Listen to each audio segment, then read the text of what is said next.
Hello दोस्तों, स्वागत है आप सभी का एक नए वीडियो के साथ। मेरा नाम है मुकुंद माधव शर्मा और आज हम भारतीय संसद इंडियन पार्लियामेंट पर बेस्ड यूपीएससी प्रीलिम्स के प्रीवियस ईयर्स क्वेश्चंस को डिस्कस करेंगे और आज हम इसका पार्ट 1 डिस्कस करने वाले हैं। आगे की वीडियोज में आपको पार्ट 2, पार्ट 3, पार्ट 4 इस तरह के कई पार्ट देखने को मिल जाएंगे और हर पार्ट में आपको 5 क्वेश्चंस मिलेंगे। ओके, तो चलिए स्टार्ट कर लेते हैं। सबसे पहले पार्ट 1, इसमें देखिए क्वेश्चन नंबर 1। क्वेश्चन नंबर 1 क्या है? क्वेश्चन नंबर 1 में है, निम्नलिखित में से किनको लोकसभा और राज्यसभा दोनों के निर्वाचनों में मतदान का अधिकार है? That means who among the following have the right to vote in the elections to vote the Lok Sabha and Rajya Sabha. Okay, Lok Sabha और राज्यसभा दोनों के निर्वाचनों में मतदान का अधिकार किसको होता है? तो दोस्तों आप सभी जानते हैं कि लोकसभा में मतदान का अधिकार ऐसे भारतीय नागरिक को होता है जिसकी आयु 18 वर्ष की हो चुकी हो, अर्थात वह 18 वर्ष का हो चुका हो, चाहे वह पुरुष हो या स्त्री हो, वह लोकसभा के लोकसभा में मतदान कर सकते हैं, लोकसभा के चुनाव के लिए वोट डाल सकते हैं। और इसमें हम सामान्य नागरिक तो वोट डाल ही सकते हैं जिनकी आयु 18 वर्ष की हो चुकी हो। इसके अलावा चाहे वह विधानसभा सदस्य हो, चाहे वह लोकसभा के सदस्य हो, चाहे वह प्रधानमंत्री हो, चाहे राष्ट्रपति हो, लोकसभा के निर्वाचन में, इलेक्शंस में सभी नागरिक पार्टिसिपेट कर सकते हैं। एक नागरिक होने के नाते हम सभी पार्टिसिपेट कर सकते हैं इसमें। बस एलिजिबिलिटी क्राइटेरिया क्या है कि भारतीय नागरिक जो कम से कम 18 वर्ष की आयु पूरी कर चुका हो। तो इस तरह से लोकसभा का निर्वाचन होता है। अब बात आती है राज्यसभा की। राज्यसभा का निर्वाचन होता है किसके माध्यम से? विधानसभा के निर्वाचित सदस्यों के माध्यम से।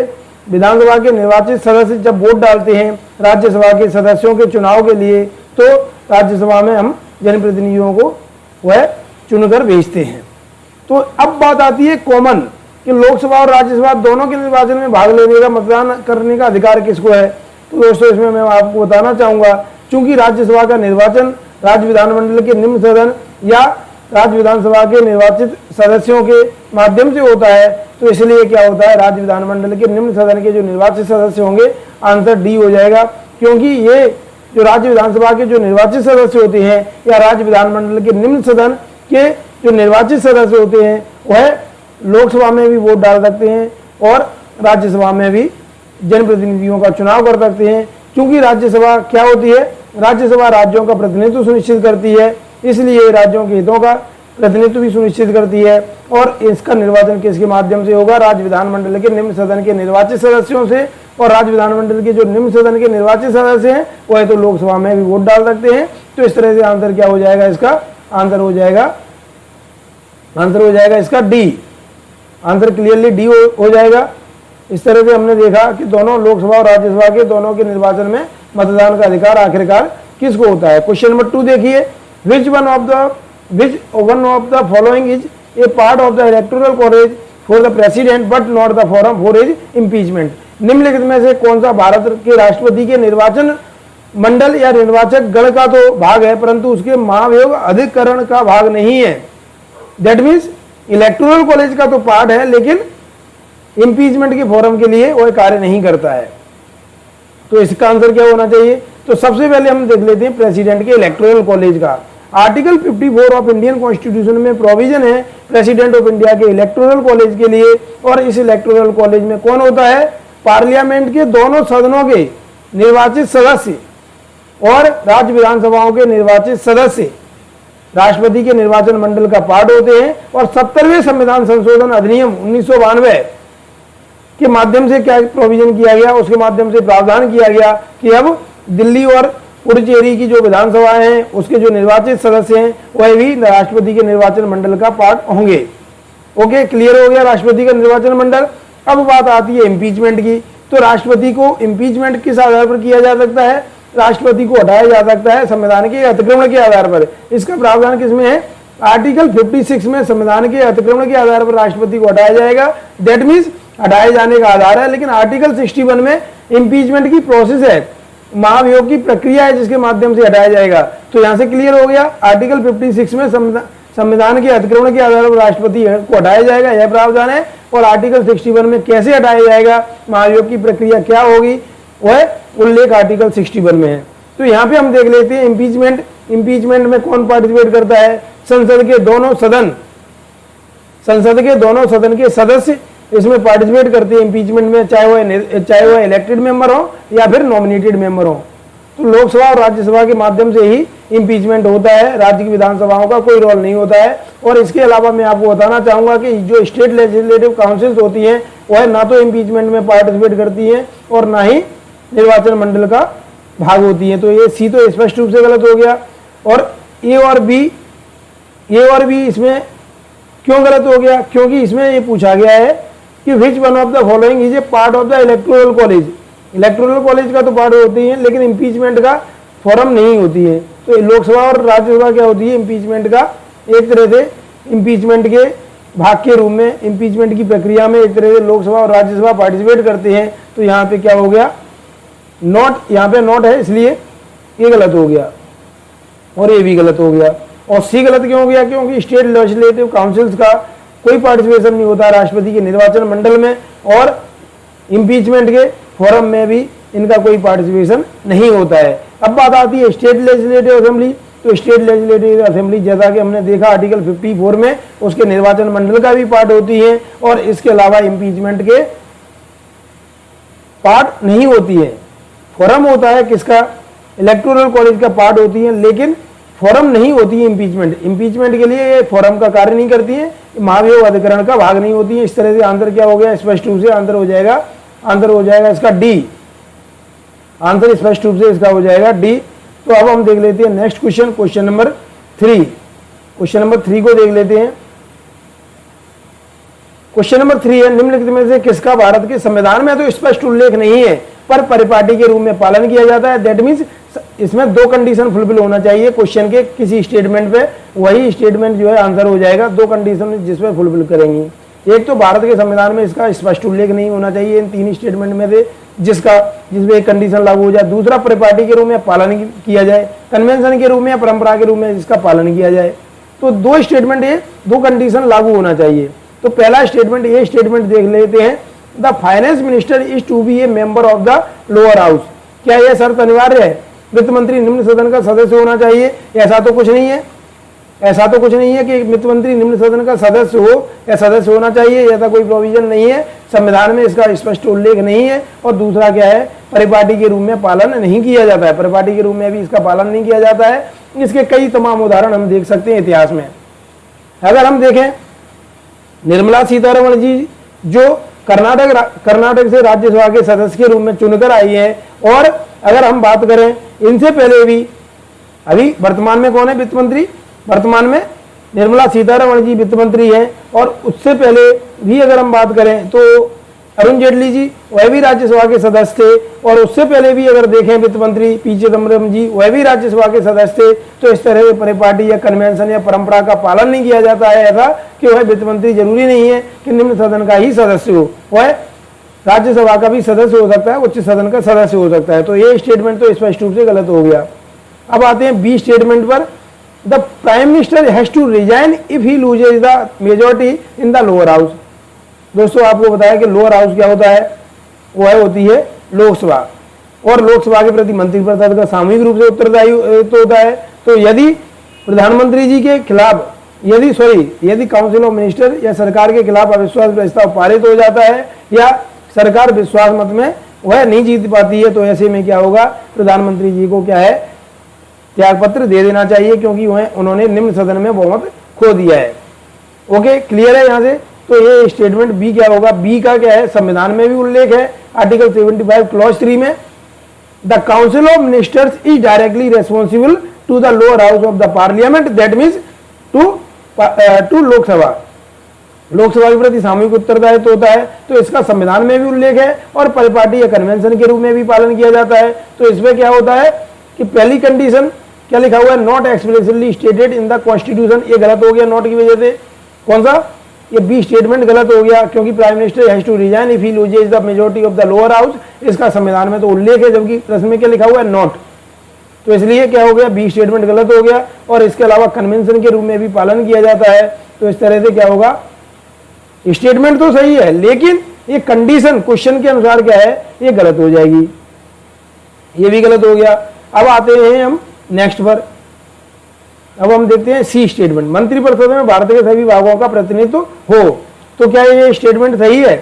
ये स्टेटमेंट पर दोनों कंडीशन फुलफिल हो रही है कि भारत के संविधान में इसका स्पष्ट उल्लेख नहीं है कि मंत्रिपरिषद में भारत के सभी विभागों का प्रतिनिधित्व होना चाहिए, और लेकिन क्या होता है कि परिपाटी के रूप में या कन्वेंशन के रूप में या परंपरा के रूप में प्रधानमंत्री जी ये हमेशा ध्यान में रखते हैं कि भारत के सभी भागों का, चाहे वह भौगोलिक क्षेत्र हो, चाहे वह विभिन्न समुदाय के कोई भी वर्ग हो, सभी वर्गों का ध्यान में रखा जाता है कि वो है प्रधानमंत्री की मंत्रिपरिषद में देश के सभी वर्गों का प्रतिनिधित्व सुनिश्चित हो और देश के सभी भागों का प्रतिनिधित्व सुनिश्चित हो। यह हालांकि संविधान में इसका स्पष्ट उल्लेख नहीं है, लेकिन परिपाटी के रूप में पालन किया जाता है। तो ये दो जो कंडीशन थी वह इस पर लागू हो रही है, इसलिए सी आंसर हो जाएगा सही, ए और बी हो जाएगा गलत। ए और बी गलत हो गया, सी स्टेटमेंट क्या है? सही हो जाएगा। अब हम देख लेते हैं डी स्टेटमेंट को भी एक बार देख लेते हैं। अपनी पदावधि के समाप्ति से पूर्व ही राष्ट्रपति और उपराष्ट्रपति दोनों एक साथ पदत्याग करने पर संसद के निम्न सदन का अध्यक्ष राष्ट्रपति का कार्य करेगा। दोस्तों, इसमें मैं आपको बताना चाहूंगा कि लोकसभा का स्पीकर या लोकसभा का अध्यक्ष कार्य नहीं करता है जब राष्ट्रपति और उपराष्ट्रपति दोनों का पद रिक्त हो जाए किसी भी कारणवश। तो ऐसे में कौन काम करेगा? चीफ जस्टिस ऑफ इंडिया काम करेंगे। और ऐसा इतिहास में एक उदाहरण भी आया है जब M Hidayatullah chief justice of India थे, और उस समय पर क्या था कि जाकिर हुसैन जी तत्कालीन राष्ट्रपति श्री जाकिर हुसैन थे, और उनकी असामयिक रूप से अचानक से उनकी मृत्यु हो जाती है। तो ऐसे में क्या होता है, जो बीवी गिरी उस समय पर उपराष्ट्रपति थे, तो बीवी गिरी ने क्या किया? बीवी गिरी ने एक्टिंग प्रेसिडेंट ऑफ इंडिया के रूप में कार्य किया, कार्यवाहक राष्ट्रपति के रूप में वह कार्य करने लगे। लेकिन 1969 में ही 1969 में इलेक्शन होना था। किसका इलेक्शन होना था? प्रेसिडेंट ऑफ इंडिया का। तो वह निर्वाचित कैंडिडेट के रूप में खड़े हो रहे थे। तो इस वजह से क्या हुआ कि उन्होंने वाइस प्रेसिडेंट ऑफ इंडिया के पद से त्याग पत्र दे दिया, और एक्टिंग प्रेसिडेंट ऑफ इंडिया का भी पद अपने आप ही खाली हो गया। तो दोनों पद अपने आप रिक्त हो गए। तो ऐसे में बात आई कि आखिरकार अब कौन राष्ट्रपति बनेगा? कौन बनेगा? राष्ट्रपति। ये बात आई उस समय पर। तो ऐसे में क्या हुआ कि ऐसे में chief justice of India M Hidayatullah थे, तो उनको क्या हुआ? उनको राष्ट्रपति बनाया गया, कार्यवाहक राष्ट्रपति बने, एक्टिंग प्रेसिडेंट ऑफ इंडिया वो बने। और उनके समय की एक प्रमुख घटना मैं आपको बता देता हूं, इससे डायरेक्टली रिलेटेड नहीं है। रिचर्ड निक्सन जो यूएसए के राष्ट्रपति थे, वह विजिट किए थे और एम हिदायतुल्ला से मिले थे। ये राष्ट्रपति होने के नाते, एक्टिंग प्रेसिडेंट ऑफ इंडिया होने के नाते वह मिले थे। सबसे बड़ी बात होती है पद की बात होती है, और यदि चीफ जस्टिस ऑफ इंडिया होते तो रिचर्ड निक्सन क्यों मिलते? ठीक है, क्लियर हो गया। इसके अलावा मैं आपको एम हिदायतुल्ला के बारे में एक स्टेटमेंट और बताना चाहूंगा कि वह 1979 से 1984 तक वाइस प्रेसिडेंट ऑफ इंडिया रहे थे। उस समय पर जो तत्कालीन राष्ट्रपति थे ज्ञानी जेल सिंह, तो उनकी क्या हुई? उनकी तबीयत खराब हो गई और वह मेडिकल ट्रीटमेंट के लिए यूएसए चले गए 1982 में। तो ऐसे में बात आई कि अब पद कौन धारण करेगा? एक्टिंग प्रेसिडेंट ऑफ इंडिया के रूप में एम हिदायतुल्ला ने कार्य किया। तो इस तरह से एम हिदायतुल्ला जी ने एक तरह से 3 संवैधानिक पदों पर कार्य किया। 3 संवैधानिक पदों पर कौन कौन से 3 संवैधानिक पदों पर कार्य किया? उन्होंने एक तरह से एक्टिंग प्रेसिडेंट ऑफ इंडिया के पद में काम किया। इसके अलावा वाइस प्रेसिडेंट ऑफ इंडिया 1979 से 84 के तक उन्होंने पद धारण किया। सर्वसहमति से सभी पार्टियां उनके निर्वाचन के लिए सहमत थी। और इसके अलावा उन्होंने चीफ जस्टिस ऑफ इंडिया के रूप में तो कार्य किया ही है। तो हमने डी स्टेटमेंट को थोड़ा डिटेल में देख ही लिया, समझ लिया। ए स्टेटमेंट, डी स्टेटमेंट क्यों है गलत है? क्योंकि यहाँ पे लिखा हुआ है कि यदि दोनों का पद रिक्त हो जाए तो निम्न सदन का जो अध्यक्ष होगा वह राष्ट्रपति का कार्यवाहन करेगा, इसलिए स्टेटमेंट क्या होगा? गलत होगा। और ए और बी तो हमने देख लिया था कि कैसे गलत है, क्योंकि इसमें क्वेश्चन की दोनों टर्म्स एंड कंडीशन लागू नहीं होती है, इसलिए ए और बी गलत हो गया।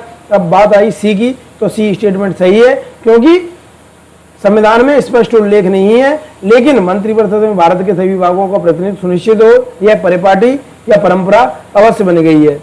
तो इस तरह से आंसर क्या हो जाएगा? आंसर हो जाएगा यहाँ पर सी। आंसर क्या हो जाएगा यहाँ पर? आंसर हो जाएगा, इसका हो जाएगा सी। तो इस तरह से हमने देखा कि कौन सा संविधान में स्पष्ट उल्लेख नहीं है, लेकिन परिपाटी के रूप में पालन किया जाता है। अब हम देख लेते हैं क्वेश्चन नंबर 4। निम्नलिखित में से कौन सा वक्तव्य सही है भारत के प्रधानमंत्री के कर्तव्यों के बारे में? Which one of the following statements about the duties of Prime Minister is correct? तो ये 1996 में आया है क्वेश्चन। तो भारत के प्रधानमंत्री के कर्तव्यों के बारे में क्वेश्चन है। तो ये स्टेटमेंट देख लीजिए, संसद के दोनों सदनों के सदस्यों में से अपने मंत्रियों का चयन करने के लिए स्वतंत्र है। इंग्लिश में देखिए, is free to choose his minister only from अब यहाँ पे ओनली ने सारा काम खराब कर दिया। ओनली के कारण क्या हो गया, ये स्टेटमेंट गलत हो गया। पल्ली जी कहते is free to choose his ministers only from among members of either house of the parliament. दोस्तों सोचिए, क्या प्रधानमंत्री जी लोकसभा और राज्यसभा में से ही, लोकसभा या राज्यसभा का जो सदस्य हो उसी को मंत्री बना सकते हैं? सोचिए, नहीं, उससे बाहर भी से भी बना सकते हैं। आर्टिकल 75 क्लॉज 5 में क्या प्रोविजन है? आर्टिकल 75 क्लॉज 5 में यह प्रोविजन है, कोई भी व्यक्ति 6 माह तक मंत्री पद का धारण कर सकता है, लेकिन 6 माह बीत जाने के बाद 6 माह तक उसने, अगर 6 माह तक उसने लोकसभा या राज्यसभा का सदस्य नहीं चुन के आया है तो उसे अपना पद को क्या करना होगा, रिक्त करना पड़ेगा, उसे अपने पद से त्यागपत्र देना पड़ेगा। तो ऐसे में 6 माह तक के लिए जो प्रधानमंत्री होंगे वह किसी भी व्यक्ति को, हम आपको भी वह चाहें तो मंत्री बना सकते हैं। ये उनका स्वविवेक का पूरी तरह से विषय होता है। 6 माह तक तो ऐसे व्यक्ति को बना सकते हैं जो राज्यसभा या लोकसभा का सदस्य नहीं हो, लेकिन 6 माह के अंदर अंदर उसे क्या है कि किसी न किसी सदन का सदस्य बन जाना चाहिए। तो ये यहाँ पर क्या है, is free to choose his minister only from, क्या लिखा हुआ है, only from among member of either house of the parliament. Hindi में नहीं लिखा हुआ है, हिंदी में होना चाहिए केवल संसद के दोनों सदनों के सदस्यों में से अपनी मंत्रियों का चयन करने के लिए स्वतंत्र है, तो ये गलत है। केवल, ओनली, ओनली यहाँ पे क्या है, मिस है, केवल मिस है, तो इसलिए संसद के दोनों सदनों के सदस्यों में से अपने मंत्रियों का चयन करने के लिए स्वतंत्र है। केवल, केवल संसद के दोनों सदनों के सदस्यों में से अपने मंत्रियों का चयन करने के लिए स्वतंत्र है, तो ये स्टेटमेंट हो जाएगा गलत। अब देखते हैं B statement, prime minister of India can choose his cabinet after consulting the president of India. दोस्तों इसमें भी मैं आपको बताना चाहूंगा कि प्रेसिडेंट ऑफ इंडिया से कंसल्टेशन नहीं करता है प्रधानमंत्री, बल्कि प्रधानमंत्री जी क्या करते हैं, उनको लिस्ट दे देंगे और राष्ट्रपति जी क्या करेंगे, हस्ताक्षर कर देंगे जो भी उन्होंने, जिस भी व्यक्ति को मंत्री के लिए उन्होंने रिकमेंड किया होगा। तो इसमें प्रधानमंत्री जी का पूर्ण रूप से स्वविवेक होता है और राष्ट्रपति जी का इसमें बिल्कुल भी स्वविवेक नहीं होता है, कोई उनसे परामर्श नहीं किया जाता है। तो इस तरह से 2 स्टेटमेंट गलत हो गए। अब देखिए सी स्टेटमेंट, अपने मंत्रिमंडल के मंत्री के रूप में काम करने के लिए व्यक्तियों का चयन करने में पूर्णतः स्वविवेक का पालन करता है, स्वविवेक का प्रयोग करता है। ये स्टेटमेंट सही हो गया। क्यों सही हो गया? इसलिए सही हो गया, prime minister of India has full discretion in the choice of persons who are to serve as ministers in his cabinet. किस व्यक्ति को मंत्री बनाना है, यह स्वविवेक किसका होता है? प्रधानमंत्री जी का होता है, पूर्ण रूप से स्वविवेक होता है। तो इस तरह से सी स्टेटमेंट गलत हो गया। बात आती है डी स्टेटमेंट की। डी स्टेटमेंट भी देख लेते हैं।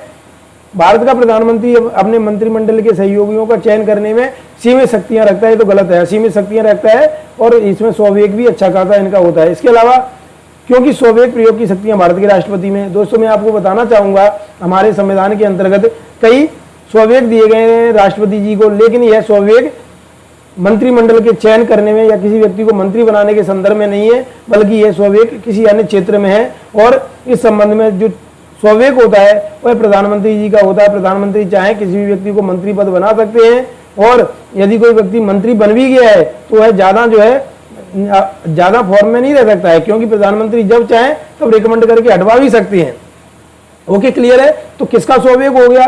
पूर्ण रूप से स्वविवेक हो गया प्रधानमंत्री जी का। इसलिए आंसर क्या हो जाएगा? आंसर हो जाएगा सी, अपने मंत्रिमंडल के मंत्री के रूप में काम करने के लिए व्यक्तियों का चयन करने में पूर्णतः स्वविवेक का पालन करता है। आंसर हो गया इसका, आंसर क्या हो गया इसका? आंसर हो गया सी। आंसर इसका क्या हो गया? आंसर हो गया सी। तो चलिए अब हम देख लेते हैं नेक्स्ट क्वेश्चन। इसका तो आंसर हो गया सी। अब क्वेश्चन नंबर 5 को देख लेते हैं। क्वेश्चन नंबर 5 है, यदि भारत के प्रधानमंत्री संसद के उच्च सदन के सदस्य हैं, संसद के उच्च सदन के सदस्य हैं, if the prime minister of India belong to the upper house of the parliament, then क्या होगा? He will not be able to vote in his favour in the event of no confidence motion. सोचिए, सरकार के समक्ष no confidence motion की स्थिति बड़ी विकट और कठिन परिस्थिति होती है। अविश्वास प्रस्ताव की स्थिति में भी प्रधानमंत्री जी क्या होता है कि वोट नहीं डाल सकते हैं। यदि वह लोकसभा के सदस्य नहीं है, यदि वह राज्यसभा के सदस्य हैं तो वह राज्यसभा में वोट डालेंगे, लोकसभा में वोट नहीं डालेंगे, चाहे कौन सा भी महत्वपूर्ण मुद्दा हो। इवन अविश्वास प्रस्ताव की स्थिति में भी प्रधानमंत्री यदि उच्च सदन के सदस्य हैं तो वह वोट नहीं डाल सकते। आंसर क्या हो जाएगा इसका? आंसर हो जाएगा ए। स्पष्ट रूप से आंसर आ जाएगा इसका ए। और बी स्टेटमेंट को भी देख लेते हैं। हालांकि आंसर तो हो गया ये स्पष्ट रूप से, वे निम्न सदन में बजट पर नहीं बोल सकेंगे। He will not be able to speak on the budget in the lower house. क्या ये स्टेटमेंट सही है? ये स्टेटमेंट गलत है। क्यों गलत है?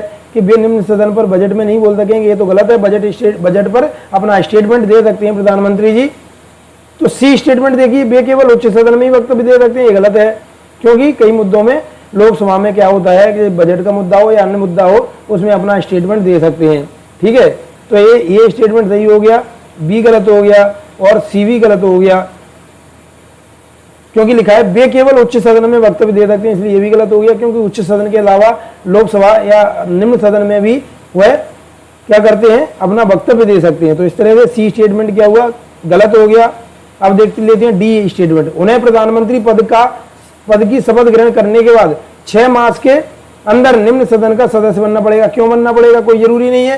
राज्यसभा के सदस्य के रूप में प्रधानमंत्री जी अपने कर्तव्यों का अच्छे से दायित्व निभा सकते हैं। ऐसे में क्या होता है कि ऐसा कोई प्रोविजन नहीं होता है कि उनको लोकसभा का सदस्य बनना पड़े, और बनने की कोई आवश्यकता नहीं होती है।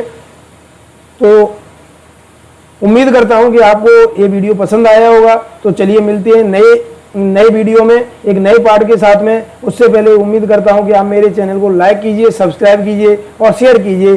Thank you very much.